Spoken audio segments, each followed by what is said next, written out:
Hey, what's going on, everyone? This is Mike Kollin at MikeKollin.com. So I just got home about an hour ago, and I was I was just on YouTube, just kind of scrolling through, answering messages and stuff like that, and just watching YouTube shorts as usual. And of course, I came across another YouTube video on self-love. And as usual, since the day I was born, they never mention not one single thought, idea, how to self-love. Not once.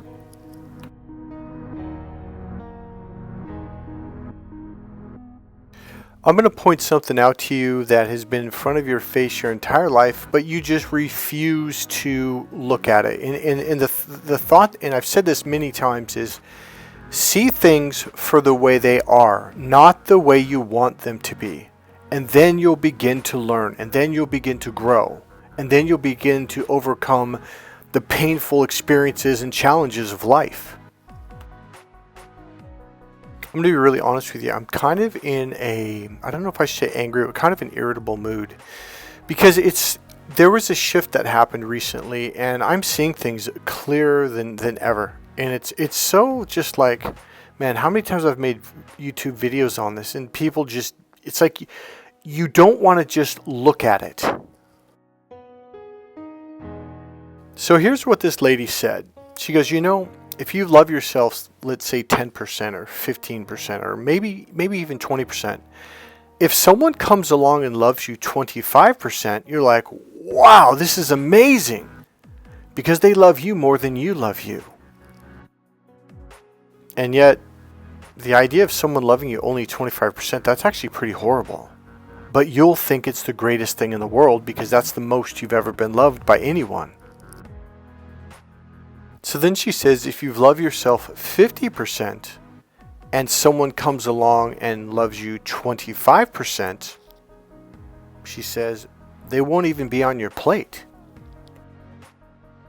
Because you say, hey, I want someone to love me at least 50% or 60 or 65%. And then she says, if you love yourself 100%, then someone that comes into your life needs to love you at least 100% or more. And then she goes on to say, and I found that very beautiful.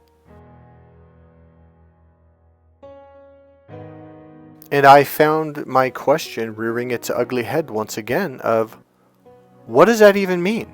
How do you do that? I can't tell you how many books I've read in the far past, and seminars that I've been to, and therapists and life coaches and healers. There was this one healer that I went to for years, and she said, Michael, you just have to have self-love. And I remember before that, there was an incident in college where there was this counselor, and the funny thing is that we were walking through the hallway. I don't even remember what we started the conversation. And I said something to her. She goes, Michael, you just got to have boundaries. Now, at this point, I'd been to seminars where you got to have boundaries, you got to have strong boundaries, strong boundaries, strong boundaries. And no one ever said, well, here's how you have boundaries. Or let alone, God forbid, someone say, here's what boundaries are. So I got frustrated, and I yelled at her in front of a bunch of people in the hallway, and I go, what does that mean? All I keep hearing is boundaries. There was another class I had that semester where one of the professors had said that to us. And I remember just looking at the total blank look at the other students. They're like, oh, yeah, I got to have boundaries. And I'm thinking, what is this magical illusion that everyone's aware of that I have no clue of? Like, what does that even mean? It reminds me when I was sitting in my second psychology class in college, at the same college, where one of the students, it was like the third week or second week or something, I forget what it was, but early on, and somehow they looked at me. There's like a group of kids, and they all, well, don't you know how to study for the test? I'm like, well, yeah, you take notes in class. Because I think I said, why don't you guys ever take notes? Do you guys just have like this perfect memory? Like, I don't understand. And another thing is they didn't read the book. They didn't read the chapters that we're supposed to read each week. I'm like, how are you guys going to pass the test? And they looked at me dumbfoundedly and said, hasn't your parents taught you how to study for a test? I'm like, what are you talking about? They're like, you don't read the book. You don't pay attention to what they're teaching in class. I'm like, what are you talking about? No, Michael, the first 2 or 3 weeks, you listen to the teacher closely and pay attention to the way she emphasizes certain words and phrases and answers. That's how you know what's on the test. And I was like, what? Now, mind you, I was studying NLP, Ericksonian hypnosis, etc. at this time too. And I've been to a couple long 5-week trainings and studied home study stuff. And I was like, really? So I was really open to this. And I said, but what? And I just assumed, well, you probably don't want to be a psychologist then, because it was a psychology class. I'm like, so what are you going to do? I'm thinking they're going to say, oh, I'm going to be an engineer. I'm going to be a computer scientist. I'm going to be something else. And they all said, no, we're going to be, get our doctorate degrees in psychology. I'm like, for what? Like, so we can help people. I'm like, help people what? They're like, well, get better. I'm like, what are you talking about? You don't even understand the material. And they looked at me like, what are you talking about? I go, so when you get your plaque with your doctorate degree and you put it up on the wall, how are you going to help people? They're like, well, with our degrees. I'm like, your degrees won't do shit if you don't understand the material. And they all went, oh, they had this huge epiphany of stupidity. I'm literally thinking of changing the name of this channel, calling it the hypocrisy of life or the stupidity of people. Now, the reason why I brought up that last bit about the psychology students is this is how you guys look at life. Oh, wow, I heard this really cool thing on YouTube. If you love yourself 20% and then someone comes along and loves you 25%, you're amazed. You think that's like the most love ever. But then if you love yourself 50% and someone comes along, you expect them to love you at least 50% or 60 or 65 or more. Wow. And then if you love yourself 100%, well, then you expect them to love you at least 100%. And yet nobody knows what the fuck self-love is. What does that mean? How do you self-love? What does that mean? So that lady, the counselor at college, when we're walking through the hallway and I yell at her, I go, what does that mean to have boundaries? And she looks at me dumbfounded, like, well, I mean, it's like, and she was lost. She didn't have an answer. I'm like, you're just like everyone else. I've actually gone to seminars. I've paid to that have said this. I've read books. I've heard it from our teacher in such and such class just last week. Everyone says to have boundaries, but no one tells you how to do it or what it is. Now, there's a bunch of students listening at this point. There's probably 12 people. There's more people walking by, but there's at least 12 or more people that stopped and were like, yeah, this guy's kind of making some sense here. And I just stared at her. Because she was so confident the way she said, you got to have boundaries. And I'm like, what does that mean? Why? How? What does it do for you? I don't understand. Nobody explains zero. They don't explain why you should have it, how to do it, what it is, or what it does for you. Nobody says anything. They just say, you just got to have self-love. I'm going to tell you guys, I'm going to give you guys some solid advice, and I expect each and every one of you to give me a $100 tip before the end of this video. Go down in the description box, click the PayPal link, because I'm going to give you some solid advice. Here's the advice. What you need to do, you need to make $1 million a year, minimum.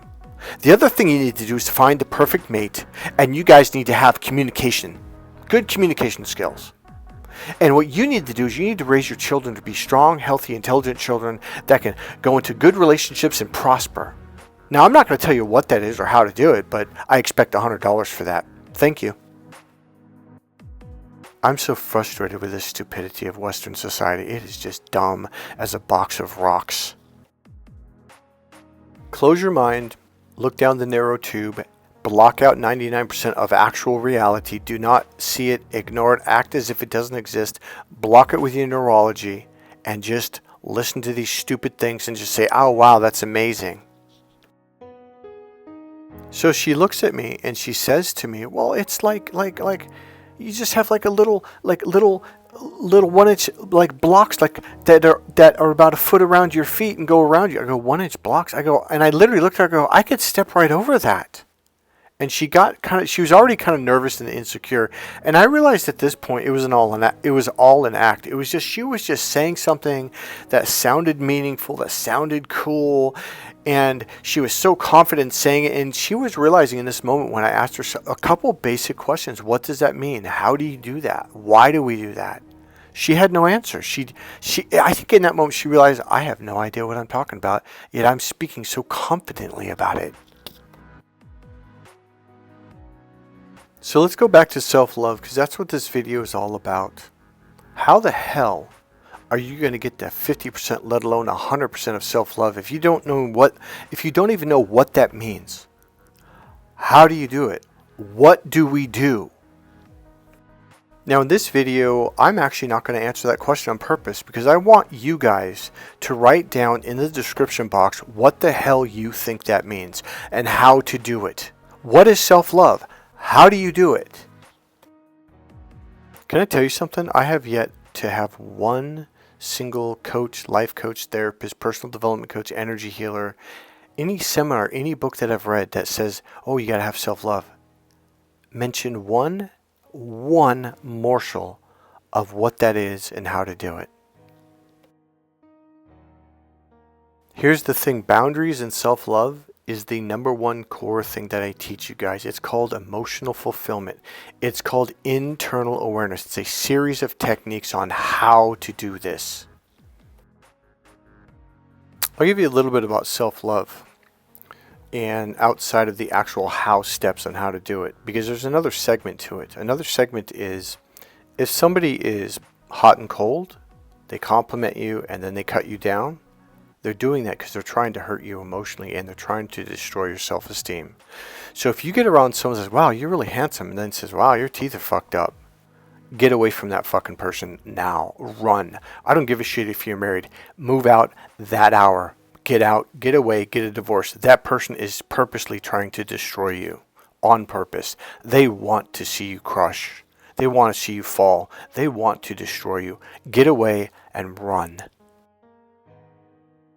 Anyone who gaslights you, and that's going to be another video. Anyone who gaslights you, get away from them. Someone who tries to deny your reality, like, hey, you put your sunglasses there 2 minutes ago, you come back and they're gone. Nope, you didn't put them there. I don't see you put them there. All this, like, anytime they try to do that shit to you and then you find it in the next room, well, they put it there. They're playing mind games with you. Any form of gaslighting, like, well, and they bullshit you. It's gaslighting. Run. Here's the challenge with life right now. There's a lot of messed up people in the world, and people are just doing all these techniques of gaslighting and hurting each other and doing. Oh, okay, I got another one for you. All right, so we talked about avoidance on this channel recently in the last 3-4 months or so, and even narcissist abuse. There's a technique that avoidance do that narcissists do, but kind of in a different way with a different purpose. But it still hurts. I mean, it fucking hurts.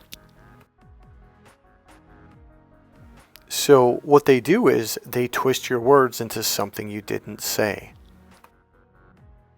So I was on a date with this young lady. I didn't know she was an avoidant at the time. I was picking up on the massive red flags of something's not right here. Now, I didn't think she was an avoidant or a narcissist. I really didn't understand what avoidants were at the time.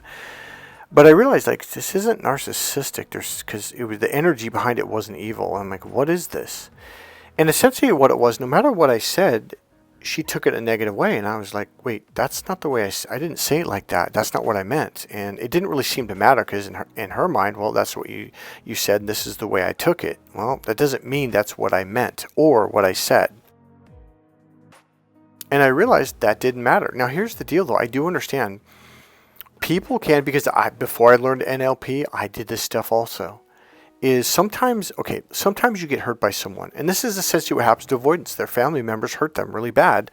So when this happens, you say this, it's going to mean to them what their family members did to them back then. Because a lot of times people play tricks on you and mess things up. Because they're trying to perfectly screw you up to where if you meet someone who's healthy for you, every positive thing they do to you, you're going to take as negative. Because when your negative family did that to you, you realize, like, oh, they're doing this to hurt me, so, oh, this person's trying to hurt me too, when that person's not trying to hurt you. This is the problem with overthinking. If you just see things for the way they are versus going, let me think about it. They said this. It could mean that. Could mean this. They could mean that. You're going to spin in circles. And here's what's happening: you're not actually receiving or experiencing the moment or the information. You're narrating it, or narrating it, meaning you're actually changing it. If you come from a painful background of people who've hurt you in relationships, dating, family members, parents, and you're going to start connecting what someone's saying to you in this moment to that over there, you're going to have a really tough time connecting with anyone, and because everything will become pain. And I logically understand this, and I have compassion for you. I have respect for you, because I went through it too. There's an NLP book. Let me see if I can find it. Let's see where I put it. It's actually a small book, but it's kind of a hard read because it's very technical. But it's not impossible to understand, though. So it's called The Magic of NLP Demystified, a pragmatic guide to communication and change by Byron, B-Y-R-O-N, Byron Lewis and Frank Pucelic. P-U, I think that's C-E-L-I-C, Pucelic. So here's the point. There's a section in there that talks specifically how we give different meanings to the same word. Okay, so depending on where you're from, what time you were raised, like in the 70s or 80s, 90s, 2000, 2010s, 2020s, we give different meanings to the same word, assuming, when they say this, this means that. And that's where most people screw up. You can absolutely compliment someone, say something loving and kind and even romantic, and they can take it in the complete opposite way. Because they have different definitions and different meanings. Some of it's literally they were just raised a certain way. This is what they were taught those words meant. Not realizing words can have multiple meanings, more than one. That's why it's important to listen to the intention of the speaker's words.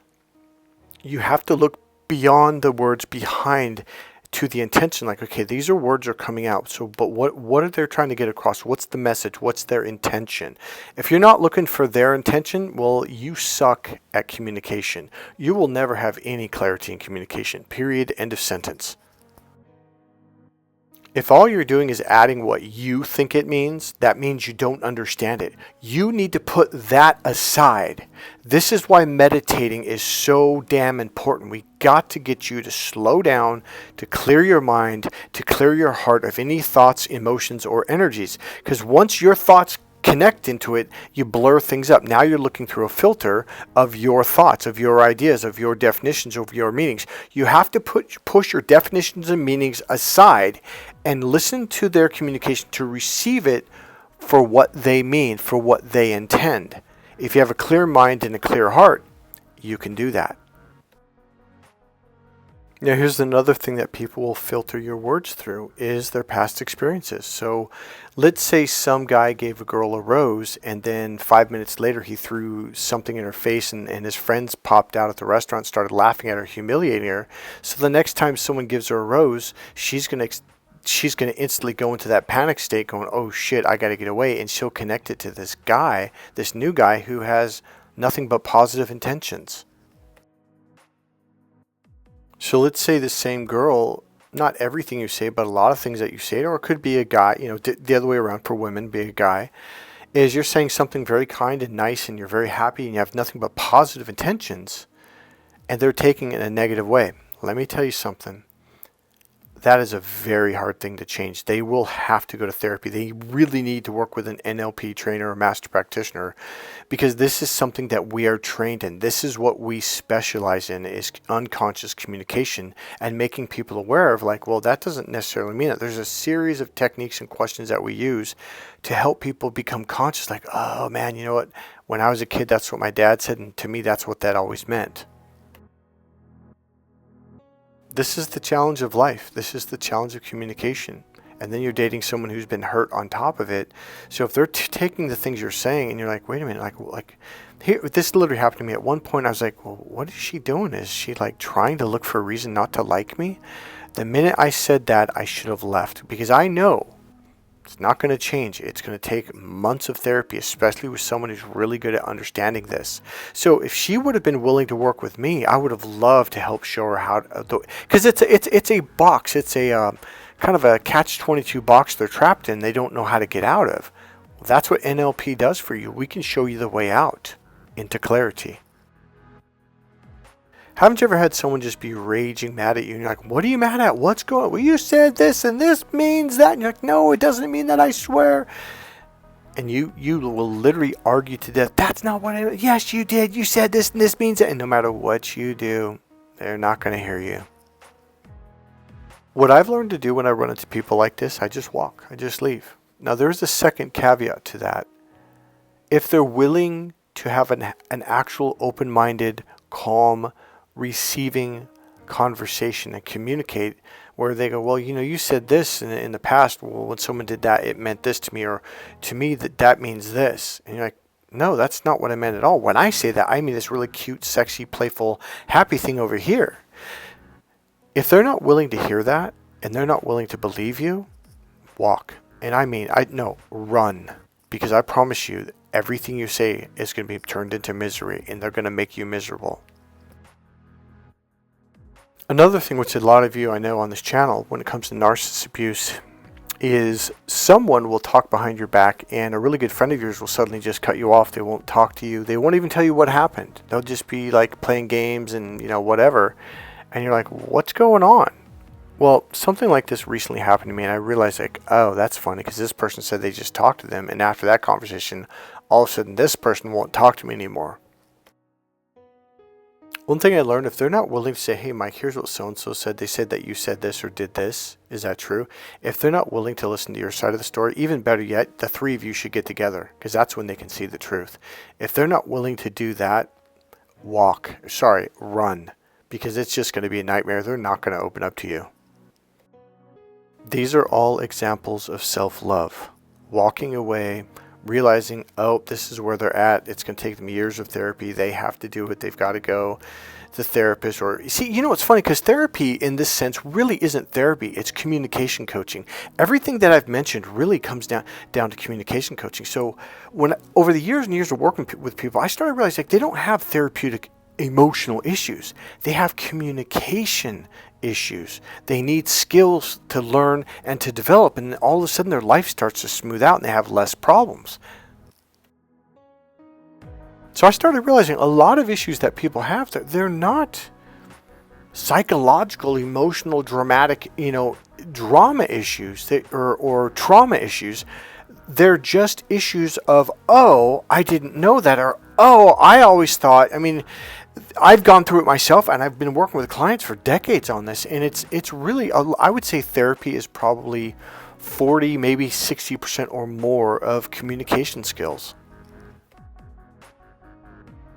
So self-love is realizing there came a point in time, there was 2 times I was like, wow, she's literally twisting everything I say into something I'm not saying, and she's looking at me like, oh, you're this bad person. I'm like, what's going on? And that's exactly like a narcissist, by the way.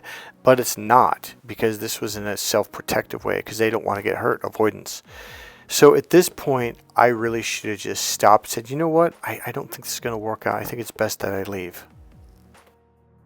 You could mention, hey, maybe you need to work on your communication skills. But again, that's like, you got to have boundaries. They're going to look at you like, what? What does that even mean? Give them a coach, i.e. that would be me, by the way. Send them to someone who knows how to teach this to them and how to pull up the issues and what's going on here. Oh, okay, I see it. Here we go. Here's what's going on. And teach them how to shift. A lot of pain in life, and I mean a lot, is simply lack of understanding, lack of receiving the information correctly, lack of communicating in a way that they can understand you, and vice versa. It really, you'd be amazed at how much of your problems, emotional issues, your trauma, your drama, it just comes down to people don't know how to communicate. And let me tell you something, communication's not easy. I remember early on, in life and high school, older women, parents, communication is difficult. You got to work on communication. I'm like, what are you talking about? We speak English. Like, how is that difficult? And I didn't get it. Even during my NLP trainings, they would say this in the beginning. I didn't get it until I was probably around 24, 25. I was like, man, communication is unbelievably hard, because words are coming out of our mouth. But if you have a different definition for that word than they do, you're literally going to misunderstand them right there. Then the next word, the next one, the next one. And all of a sudden, you're down this road of 100 to 1,000 words, thinking you understand them because these words mean A to you, but they don't mean A to them. They mean B. you're screwed. They're screwed. The conversation is screwed. The relationship is screwed. So one realization I've came to quite a while ago, and I don't like it, and it hurts, and it's sad, and it sucks, is when I come to someone and I try to say, hey, you know, let me teach this communication skill because we're having this problem saying, and they're like, oh no, blah, blah. And I'm like, I walk. There's nothing you can do. Everything I'm teaching you right now, other than the how to ground yourself in internal awareness and all that stuff, these are techniques of self-love. So one of the things that I've learned to do is to not overlook anything, especially when you first meet someone. You really should look for what's going on. Do they connect with you? Do they understand you? Are they understanding what you're saying when you're saying it? And if they don't, do they allow a conversation period of, okay, so when you said this, what does that mean? Right there, that's a tool that I learned from NLP. What does that mean? When you said, so you said this, what does that mean to you? Write that down. What does that mean to you? And if during that explanation they say something that you're foggy on, go, okay, so I hear you say this. Now, what about this part? When you say this, what does that mean to you? Because all of a sudden you're going to start understanding and digging up their definitions. And that's when clarity and understanding begins. The problem with avoidance is they're afraid to share. They're afraid to communicate because they were yelled at as a kid. They were belittled. They were told like, oh yeah, you don't know anything. And their willingness to find out or explain was belittled. It was basically they experience as other people think that's meaningless, so I'm just not going to talk. And as much as you love an avoidant, it's something they're going to have to realize. Like, you know, not everyone's like your family. You're going to have to learn how to communicate and share information so your partner, your friends can relate to you better. It is so painful to be in a relationship with avoidant. I know I had a video where I was kind of mad, but you love them, but man, does it hurt. And the saddest part about it is these are issues that can easily be fixed. Their whole life can transform. And your experience with them can transform into something beautiful. But they have to be willing to learn. And if they're not, you have to walk. That's self-love. Self-love is self-protection. Whenever you protect yourself, that's self-love. Now, you might be asking, well, what does that mean to protect yourself? Well, it depends on you because it's different for everyone else. Let's say you don't like cigarette smoking. Well, that's a boundary. Okay, now we're going into boundaries. Boundaries are self-protection, which is self-love. So if someone knows that you don't like cigarette smoking, they start smoking around you, they keep doing it, that's a boundary. They went across it, you let them know, you walk. That's self-love, self-protection, and boundaries. I sincerely hope this video helps you guys. And when I was talking about the donation of $100, that was being sarcastic. It was making a point about how people constantly say stuff and they don't tell you what to do or how to do it or even what it means. That's it, guys. God bless you. Thank you for listening. I hope you enjoyed the video. As usual, if you like this video, please click subscribe, click the like button, go ahead and make a comment.